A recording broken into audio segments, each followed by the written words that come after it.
The morning sun peeked through the windows of St. Matthew's Catholic Church in Abuja, casting a golden glow on Ada's white wedding dress. Her heart raced as she walked down the aisle toward Emeka, who stood tall in his black suit, his eyes shining with tears of joy. 5 years ago, they had met at the University of Abuja, where Ada's careful calculations in the accounting department caught the attention of Emeka, the charming chemical engineering student who always had chalk dust on his hands from solving equations on the board. "You may now kiss the bride," the priest announced, and their families erupted in cheers and traditional ululation. Ada's mother threw her wrapper in the air, dancing and praising God, while Emeka's father nodded proudly at his son, who had done everything right, graduated with honors, secured a good job in the oil industry, and married a woman from a respectable family. At the reception, under the beautifully decorated tent, Ada and Emeka danced to both modern songs and traditional Igbo music. The air was filled with the aroma of jollof rice, pounded yam, and egusi soup as guests celebrated what everyone called a perfect match. That evening, in their new home in a quiet Abuja neighborhood, Ada and Emeka sat on their small balcony, still in their wedding clothes. "I can't wait to fill this house with children," Ada whispered, squeezing Emeka's hand. He smiled, pulling her close. "Our children will be as beautiful as their mother and as smart as their father," he teased, making her laugh. They had everything planned out. Ada would continue her job at the bank while Emeka worked as a chemical engineer. In 2 years, they would start their family. The future stretched before them like an endless road of possibilities, and they were ready to walk it together, hand in hand. Little did they know that their journey to parenthood would test their love, faith, and strength in ways they never imagined. But that night, under the star-filled Abuja sky, they were simply two hearts full of love and dreams, believing that everything would unfold exactly as they planned. 2 years after their wedding, the questions started like tiny drops of rain that soon became a flood. "When are we hearing the cry of a baby?" Ada's mother would ask during their Sunday visits. "My friend's children already have 2 babies," Emeka's mother would remind them during phone calls. At first, Ada would smile and say, "God's time is the best," but each question felt like a tiny needle pricking her heart. At work, Ada's once perfect focus began to slip away like sand through her fingers. During an important meeting with bank executives, she completely forgot the numbers she had reviewed just minutes before. Her hands trembled as she flipped through her papers, while her boss, Mr. Okafor, watched with concerned eyes. In the bathroom afterward, she splashed cold water on her face, trying to wash away the shame. A junior colleague found her there, shoulders shaking with silent tears. "It's not just about the meeting," Ada confided. "Every month, when my time comes, I feel like I'm failing everyone." The whispers in their neighborhood grew louder with each passing month. Ada could hear them at the supermarket, at church, even at the salon where she did her hair. Maybe she did something in her youth. "All that banking work has made her too masculine," another suggested. The worst was when Mama Blessing, their neighbor, loudly declared after church one Sunday, "These career women, they wait too long, then cry about having no children." Emeka would hold Ada's hand tightly when they heard such words, but she could see the worry lines deepening on his forehead too. At night, in their bedroom that felt too quiet and too empty, Ada would often find Emeka awake, staring at his phone. "Another article about fertility," he would explain, his voice heavy with concern. They had visited 3 different hospitals, each doctor saying the same thing: "Everything looks normal, just keep trying." but normal started to feel like the cruelest word in the English language. Their home, once filled with laughter and dreams of tiny footsteps, now echoed with unspoken fears and silent prayers. After 3 years of trying, Ada and Emeka decided to seek help beyond modern medicine. It started when Ada's mother called one evening, her voice trembling with excitement. "My daughter, do you remember Mama Ugochi, the herbalist from our village? She has helped many women. Even your cousin Chidima, who couldn't conceive for 6 years, now has a beautiful baby girl after visiting her." Ada looked at Emeka, who nodded slowly. They had tried everything the hospital suggested. Perhaps it was time to embrace their roots. The journey to Mama Ugochi's shrine took them through dusty village roads lined with palm trees. The old herbalist's compound smelled of bitter herbs and burning incense. Inside her consultation room, decorated with cowrie shells and ancient calabashes, Mama Ugochi studied them with eyes that seemed to see beyond their physical bodies. "The hospital says nothing is wrong," Ada explained, clutching Emeka's hand. The old woman nodded, her gray hair wrapped neatly in a black scarf. "Sometimes the problem is not what modern eyes can see," she said, her voice gentle but firm. For the next 7 days, they followed Mama Ugochi's instructions carefully. Each morning before sunrise, Ada would drink a bitter herbal mixture that made her stomach turn. Emeka, not wanting his wife to suffer alone, would drink a different concoction made from tree bark and roots. They performed the cleansing rituals as instructed, and Ada wore a tiny red thread around her ankle, which Mama Ugochi had blessed. "This thread connects you to the ancient mothers," she explained. "They will hear your prayers." But even with these traditional interventions, month after month passed without news of a baby. Ada's cousin Chidima had given birth to a healthy baby girl. While Ada was genuinely happy for her cousin, that night she cried in Emeka's arms.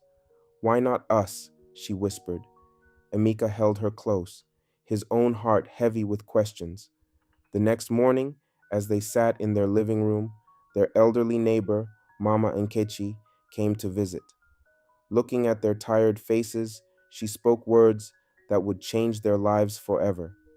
"My children, sometimes God plants our greatest blessings in the hearts of others. Have you considered adoption?" Mama Nkechi's words about adoption planted a seed in Ada and Emeka's hearts that grew stronger with each passing day.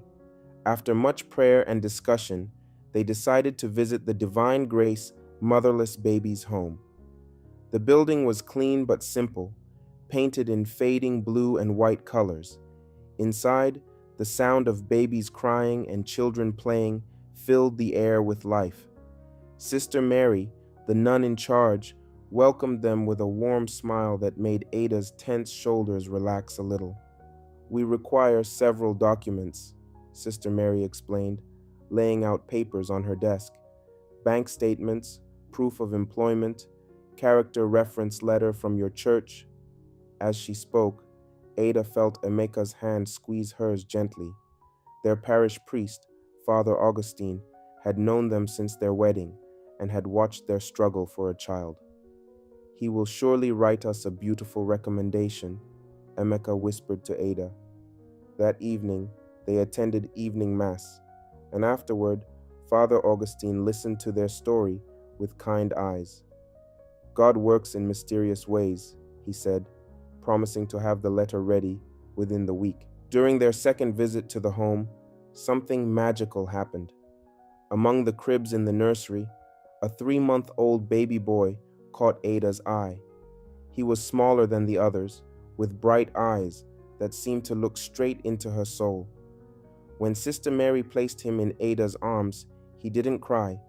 Instead, he grabbed her finger with his tiny hand and held on tight. Tears rolled down Ada's cheeks as she looked at Emeka, who was already moving closer, his eyes fixed on the baby's face. "His name is Ikenna," Sister Mary said softly, watching the connection unfold before her. He was brought to us 2 months ago. The home study process that followed was intense. Social workers visited their house, checking every room, asking countless questions. Ada and Emeka painted the nursery a soft yellow, filled it with toys and books, and bought a beautiful wooden crib. Their neighbors watched curiously as baby items started arriving at their home. Some, like Mama Nkechi, brought gifts and offered prayers. Others whispered behind closed doors about how real parents have their own children. But Ada and Emeka didn't care anymore. Their hearts were already full of love for the little boy who would soon be their son. What they didn't know was that every day, from her window next door, Mrs. Okonkwo, a secondary school teacher, watched the preparations with a hidden ache in her heart. Her daughter's secret rested heavily in her soul as she silently observed the couple who would raise her grandson. But for now, that truth remained buried, waiting for the right time to be revealed. The day they brought Ikenna home was both joyful and overwhelming. Ada couldn't stop staring at the baby sleeping peacefully in his car seat, hardly believing he was really theirs. The tiny bracelet from the orphanage was still around his wrist, reading Ikenna, Divine Grace Home. As they pulled into their compound, neighbors gathered to welcome them, some bringing small gifts, others just curious to see the adopted baby. Mama Nkechi was the first at their door, carrying a pot of fresh oha soup. Every new mother needs strength, she said, patting Ada's shoulder. Those first few weeks tested everything Ada thought she knew about herself. The bank had given her 3 months of adoption leave, but she wondered if even 3 years would be enough to learn everything. Ikenna had colic and would cry for hours in the night. Ada would pace the living room, singing every lullaby she knew, while Emeka searched the internet for solutions. Sometimes, when nothing seemed to work, she would find herself crying too, wondering if she was failing as a mother. But then, Ikenna would look at her with those bright eyes, grab her finger with his tiny hand, and all her doubts would melt away. Mrs. Okonkwo, their neighbor, surprised them with her subtle kindness. Though they weren't close, she would sometimes stop by with practical advice about baby care. Try rubbing his belly clockwise when he has gas, she suggested one evening, watching Ada struggle with a fussy Ikenna. Her eyes held a strange sadness when she looked at the baby, but Ada was too exhausted to notice. Mr. Okonkwo would wave from his car each morning as he left for his auto parts shop in the business district, his face wearing a gentle smile whenever he saw them. Not everyone was as kind. At their local supermarket, Ada overheard two women whispering, "That bank woman who couldn't have her own baby, she took someone else's." At church, some women would pull their children closer when Ada walked by with Ikenna, as if adoption was something contagious. The deepest cut came during a family gathering when Ada's aunt loudly declared, "In our family, we give birth to our own children." Emeka found Ada in their bedroom that night, clutching Ikenna's blanket and sobbing silently. He held her close and whispered, "Our son chose us, and that makes our love even more special." As months passed, Ikenna grew from a tiny, colicky baby into a chubby, smiling infant who filled their home with laughter. His first word was, "Mama," said one morning as Ada was feeding him breakfast. She called Emeka at work, crying happy tears this time. That evening, they took a family photo, the first of many, with Ikenna sitting on their laps, his smile brightening the whole frame. Looking at the picture later, Ada realized something profound. Love doesn't need blood ties to be real. It grows in the sleepless nights, the worried moments, the small victories, and the countless times you choose each other, day after day. The next day, while at work, Ada found out she had just made a serious error in a major client's transaction. thankfully caught by her junior colleague before it went through. Sitting in her office, she felt the weight of everything crushing her: motherhood, work, and the constant doctor's appointments as she and Emeka kept trying for a baby. The adoption leave had ended 3 months ago, and returning to work was harder than she'd imagined. A soft knock on her door made her quickly wipe her eyes. Mrs. Peterside, a respected church member and longtime customer of the bank, stood in the doorway. Her kind eyes took in Ada's tear-stained face. "My dear, what's troubling you?" she asked, closing the door gently behind her. Ada tried to maintain her professional composure, but the older woman's motherly presence broke through her defenses. Through quiet sobs, Ada confessed her struggles: the pressure to perform at work, the joy but exhaustion of caring for Ikenna, and the continued longing for a biological child. Mrs. Peterside listened with understanding, then reached across the desk to hold Ada's hand. "God is not finished with your story yet, my dear," she said softly.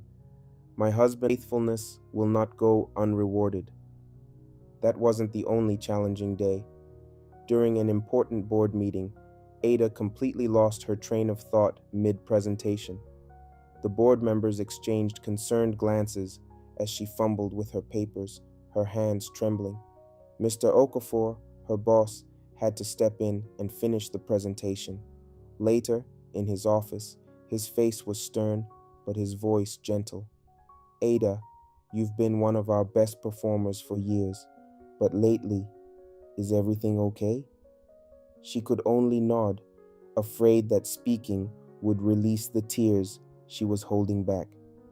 At home, Emeka noticed how Ada would sometimes stare at her laptop, lost in thought, while Ikenna played nearby. "Maybe you should take a break from work," he suggested one evening. But Ada shook her head firmly. "The bank's medical insurance covers fertility treatments," she reminded him. "We need that." Plus, despite her struggles, work had always been part of who she was. She wouldn't let go of that part of herself. Things came to a head when Ada nearly transferred 50 million to the wrong account. Her hands shook as she stared at the computer screen, realizing what she'd almost done. This time, Mr. Okafor called her in for a serious conversation. "Take 2 weeks," he said firmly but kindly. "Sort out whatever you need to sort out. Your position will be waiting." Looking at his understanding face, Ada finally broke down and shared everything: the fertility treatments, the adoption adjustments, the sleepless nights. To her surprise, he listened without judgment. "My wife and I waited 8 years for our first child," he revealed. "Sometimes the hardest journeys lead to the most beautiful destinations." Those 2 weeks became a turning point. Ada spent mornings with Ikenna, taking him to the park, reading him stories, and simply being present. In the afternoons, while he napped, she worked with a therapist recommended by the bank's HR department. Slowly, she learned to balance her roles as a banker and a mother, to accept that some days wouldn't be perfect, and to find strength in her support system, including unexpected allies like Mrs. Peterside, who would often check on her at church with a gentle squeeze of her hand and a whispered prayer. 4 years had passed since Ikenna came into their lives, filling their home with laughter and endless questions. "Mama, why is the sky blue?" he would ask Ada. "Papa, how do cars work?" he would question Emeka during their evening walks. His curiosity seemed as boundless as his energy, and their love for him grew deeper with each passing day. Even Mama Nkechi would say, "That boy was born from his parents' hearts, not just their bodies." One sunny Saturday morning, as they all sat at morning mass, watching Ikenna serve as one of the youngest altar boys, Ada felt a special kind of pride. She remembered the early days when some people would whisper about adoption, but now those same voices had fallen silent. Ikenna had charmed everyone with his bright smile and kind heart. After church, mother and son had their special ritual of stopping at the bakery for meat pies. "Mama, can I have two today?" Ikenna would always ask, giving her that special smile that melted her heart every time. Life had settled into a comfortable rhythm. Ada had found her balance at work, even earning a promotion to senior manager. Emeka's career in the oil industry was flourishing, and he was home more often now that he'd taken a supervisory position. They still visited fertility clinics and took the longing had softened. Their home was already full of love. Mrs. Okonkwo, their neighbor, remained a quiet presence in their lives. She would often compliment Ikenna's school uniform when she saw him leaving for school, or comment on how tall he was growing. There was always something in her eyes when she looked at him, something Ada couldn't quite name. Mr. Okonkwo, despite his busy schedule at the auto parts shop, would always greet Ikenna with special warmth whenever their paths crossed. Yet, there were still moments of sadness. At family gatherings, some relatives would pointedly discuss bloodlines and inheritance. Ada's heart would clench whenever someone asked, "Don't you want children of your own?" As if Ikenna wasn't truly theirs. During these times, she would hold her son closer, remembering the day she first held him at Divine Grace Home, how perfectly he fit in her arms. One evening, as they watched Ikenna playing in their small garden, Emeka wrapped his arms around Ada's waist. "Do you ever regret it?" he whispered. "Choosing adoption?" Ada turned to face him, her eyes shining with certainty. "Never," she replied. "Ikenna didn't grow under my heart. He grew in it." They stood there, watching their son chase butterflies in the fading sunlight, grateful for the blessing of time that had brought them this joy. The morning sickness caught Ada by surprise. At first, she dismissed it as stress or something she ate, but after 3 days of rushing to the bathroom before her morning meetings, she bought a pregnancy test on her way home from work. In her bathroom, hands shaking, she watched as 2 lines appeared clear as day. Ada slid down to the floor, tears streaming down her face, her heart pounding with hope and fear. 4 years of raising Ikenna, 6 years of marriage, countless doctor visits, and now this small stick held the promise she'd been praying for. She waited until Ikenna was asleep before telling Emeka. When she handed him the test, he stared at it for a long moment, then pulled her into a tight embrace. They cried together, quietly, so as not to wake their son. The next morning, they took Ikenna to his favorite breakfast spot. "How would you like to be a big brother?" Ada asked him. His eyes grew wide with excitement. "Can I teach the baby all my games?" His enthusiasm made their joy complete. News of Ada's pregnancy spread through their community like wildfire. This time, the whispers were different. "See how God works?" some said. The adoption opened the way for blessing. Others suggested it was reward for their kindness in adopting Ikenna. But Ada and Emeka knew better. Every child was a blessing, whether by birth or adoption. Their regular doctor confirmed the pregnancy, and to their amazement, discovered it was twins. Not everyone shared their joy. Madam Blessing, who had always been critical of their adoption, now claimed they must have used jazz, supernatural means, to conceive.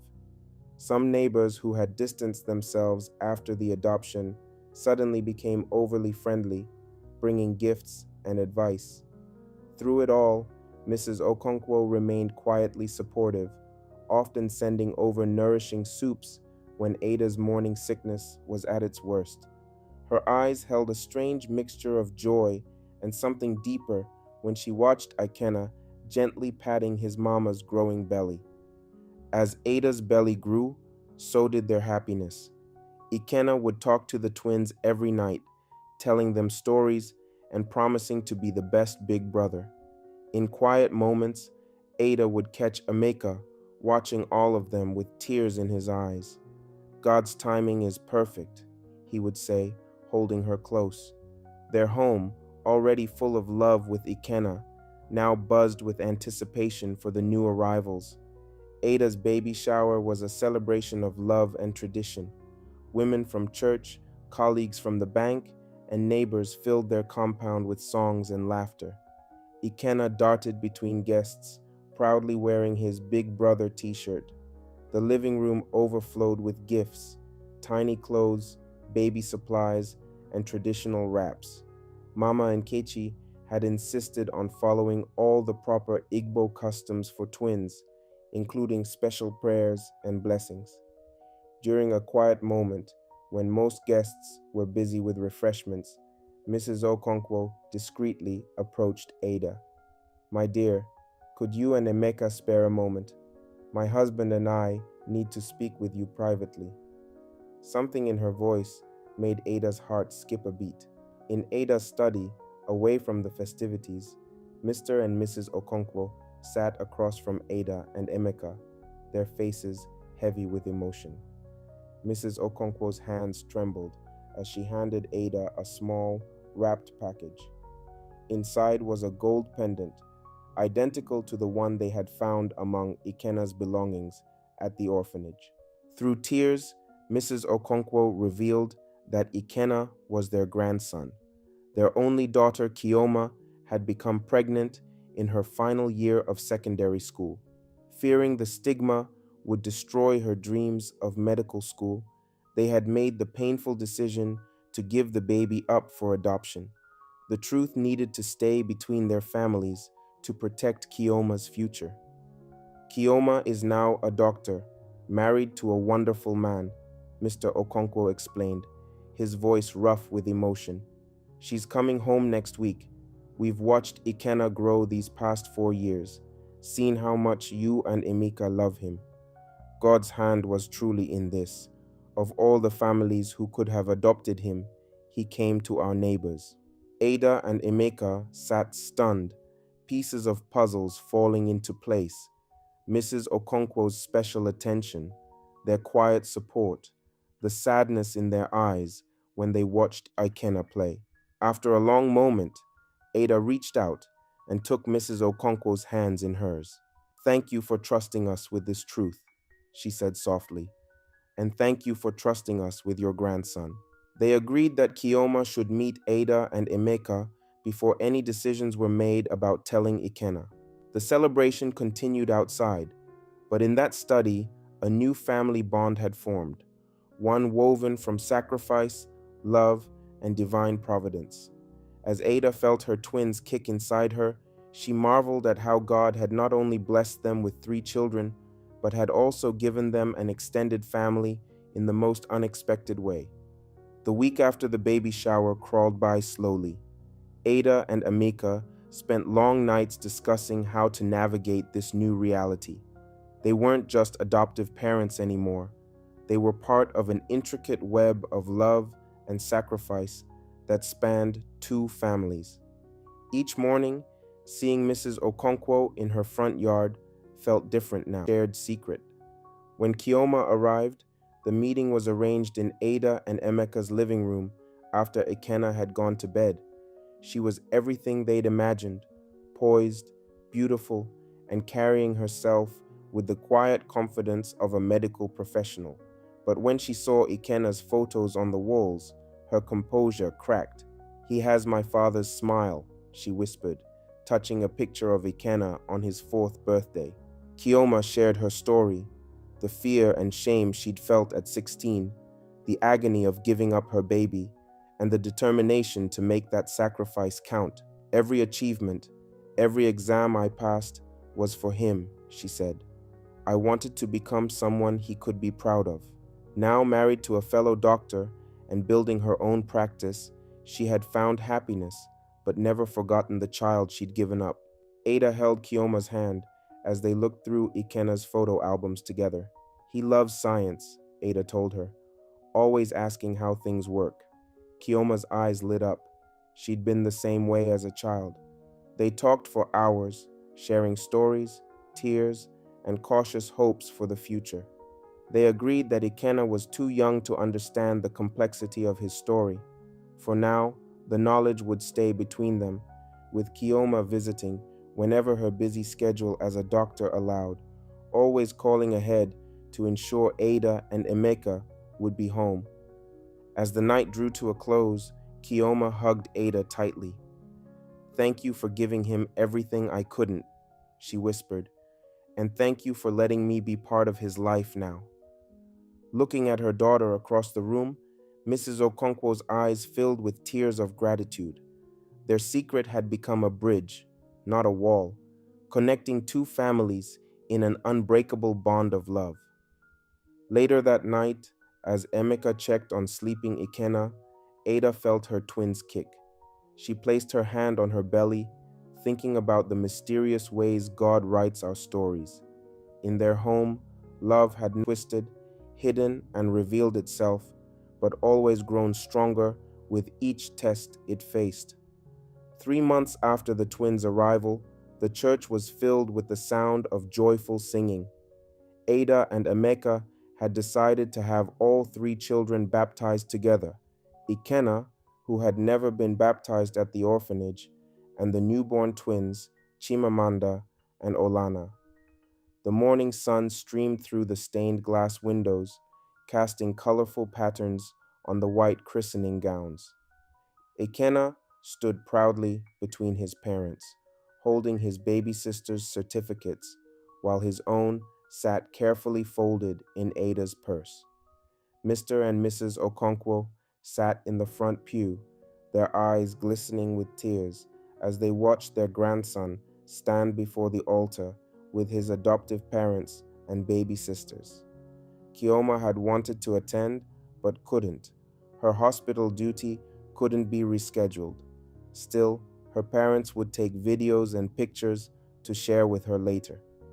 The priest's words echoed through the church. Family is not always blood. It is the people in your life who want you in theirs, the ones who accept you for who you are, the ones who would do anything to see you smile. Ada squeezed Emeka's hand, thinking how true those words were. The congregation watched as holy water was sprinkled on each child's head, Ikenna giggling when a drop rolled down his nose. After the ceremony, their compound was transformed for the celebration. Food tables groaned under the weight of traditional dishes: jollof rice, pounded yam, egusi soup, and various grilled meats. Children ran around playing games while adults gathered in groups, sharing stories and laughter. Through it all, Ada noticed the quiet dignity with which Mr. and Mrs. Okonkwo carried themselves, the way they watched Ikenna from afar, their love hidden but ever present. Mama Nkechi, who had been chosen as the twins' godmother, moved through making sure every custom was observed properly. She didn't know the full story, but she had noticed the special attention the Okonkwos paid to the family and attributed it to good neighborliness. "See how God works?" she said to Ada. "First he sent you Ikenna to prepare your heart, then he blessed you with twins. Your home is now full of children's laughter." As the sun began to set, casting long shadows across the compound, Ada watched Ikenna carefully holding one of his baby sisters while Emeka held the other. The sight brought tears to her eyes, tears of joy, of gratitude, of wonder at how life had brought them all together. Mrs. Okonkwo caught her eye across the compound and gave her a small, knowing smile. Their shared secret had become a blessing, a bond that made their unusual family even more precious. That evening, after the guests had gone and the children were asleep, Ada and Emeka sat on their balcony just as they had done on their wedding night. The sounds of their children's steady breathing came through the baby monitor. "Did you ever imagine our family would look like this?" Emeka asked softly. Ada leaned against him, thinking of all the tears and prayers that had led to this moment. "No," she replied. "God's plan was so much more beautiful than anything we could have imagined." 5 years had passed since the baptism, and life had woven its patterns into a beautiful tapestry of love and understanding. Ikenna, now 9 years old, had grown into a thoughtful boy who doted on his 5-year-old twin sisters. The bond between them was unshakable, even when the twins, Chimamanda and Olana, would sometimes team up to borrow his favorite books. Ada's career at the bank had flourished. She was now a regional director, using her position to advocate for family-friendly workplace policies. Emeka had risen to become a senior engineer, and between them, they had built a home where love flowed as freely as laughter.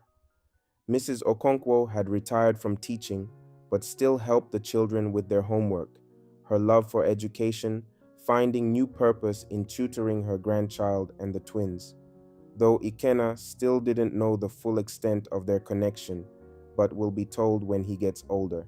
Kioma's visits, though not frequent due to her demanding career as a doctor, were precious moments filled with quiet joy.